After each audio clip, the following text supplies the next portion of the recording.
Welcome back to the channel, and today we are going to take a closer look at the FMS 1/18 scale Toyota FJ Cruiser. Now, I really love FMS models. They are some of the highest quality and realistic models you can currently buy, almost perfectly replicating their full size, real life counterparts.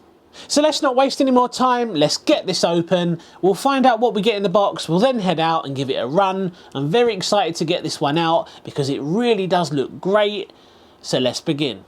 But before we do that, if you haven't already, be sure to hit that subscribe button. Now, I was going through my analytics the other night and I've realised there's a large amount of you who watch my channel on a regular basis, but you don't choose to subscribe. Now, it's very important that you do subscribe because it will help with the overall growth of the channel, and we really want to get to 20,000.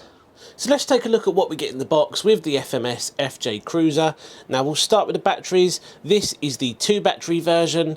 So you get two 380 milliamp hour 2S lipos, and these are good for about 30 minutes of runtime. So we've got 2 here, so we should be good to go for about an hour. We've also got a cross wrench, a USB charger, and a black and white manual. Finally, we've got our 6-channel transmitter, and this thing has got loads of different settings that you can adjust. We're going to take a closer look at all the different settings, especially the car settings, when we take it out for its first run. You can also adjust your LED lights from here. Overall, a very nice piece of kit. Here it is then. This is the FMS Toyota FJ Cruiser, and it looks so good. We have to appreciate the amount of effort FMS have gone to make this thing look as realistic as possible. This amazing hard body has got some great scale features, including realistic wipers and mirrors, roof rack, a heavy duty front bumper, really nice soft tyres which should perform great when we take this thing out for a test run, a full size spare wheel on the rear of the vehicle. We have got ball bearings all round. The doors don't open on this particular model, but the hood does. We have got friction shocks, which don't feel too bad, but at this price point, I would have liked to have seen oil-filled shocks. It's quite difficult to see on camera, but you also get a highly detailed interior. Under the bonnet or the hood is where your electronics are located. Now, this thing is running a 55 turn brushed motor, and it is tiny, but it is good enough for a model of this size. We've got a 2-in-1 20 amp ESC and receiver unit, and we've got a 1 kilogram 3-wire servo, which is chassis mounted. Let's take a closer look at the LEDs on this because it does have a lot of different settings for the LEDs. Now, as you can see, they are switched off at the moment, but if we switch to mode B on the transmitter and then press the LED button, there we have our headlights, and again, but a little bit brighter, we've got our hazard lights, and then the lights go off again. If we turn left and right, we've got our turn signals or indicators. This thing is very detailed. When it comes to the rear of the vehicle, the lights aren't on all the time. They only become active when you're reversing, as you can see. And I don't believe they act as brake lights either. We'll try that now. Nope, they only become active when you're reversing. I think there is an optional way that you can change that if you want the rear lights to be activated at all times, or especially when you've got the headlights and all the other lights on at the front. I think there is a way that you can change the settings around or potentially change the wiring around a little bit to make that happen. But to get your rear lights working, the only way they are going to work is when you're reversing. So there's only one thing left to do, and that is to get this little truck out for a test run. Now, I'm very excited about this because I think this is going to perform really good. I've also got the perfect location to test this out. So let's get the batteries charged up, we'll head out and we'll see how it performs.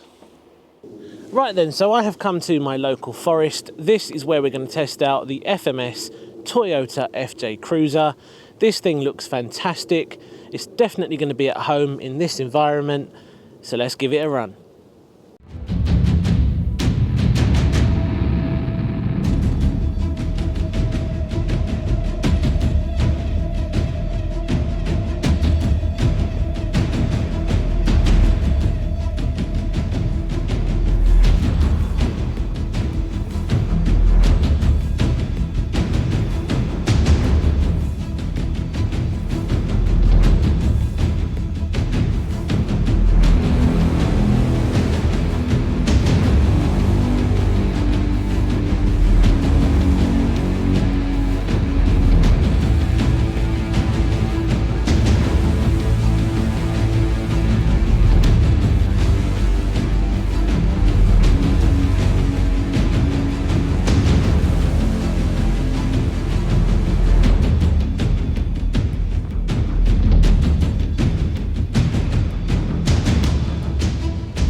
What I have realised just now is the channel 4 and the channel 5 buttons on your transmitter don't actually do anything for this model, and they're probably there for some of FMS's future releases. There we go then, so I decided to show you the cinematic running footage first, because if you're anything like me, trail videos and crawling videos do get a little bit boring. There's absolutely no denying how good this truck looks, especially in this sort of setting. It really does look great. Keep an eye on some of the scale details, especially the wipers, because as you can see, I've already lost one.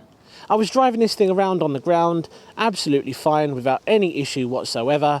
The only slight issue I had was when I tried to do anything that required, you know, a little bit more ground clearance. It did get stuck a few times, but we do have to remember this is a 1/18 scale truck, and it is a trail truck as well. It's not a crawler, so it is to be expected.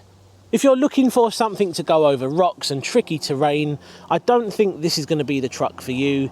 It's just too small and it doesn't have the right ground clearance, so I would say look at something a little bit bigger. So we're going to leave the video there today. I really hope you enjoyed seeing the FMS Toyota FJ Cruiser in action, and if you did, be sure to drop a comment down below. If you haven't already subscribed to the channel, be sure to hit that subscribe button. But apart from that, we're going to leave it there today, and I'll see you again soon on the next one. Take care.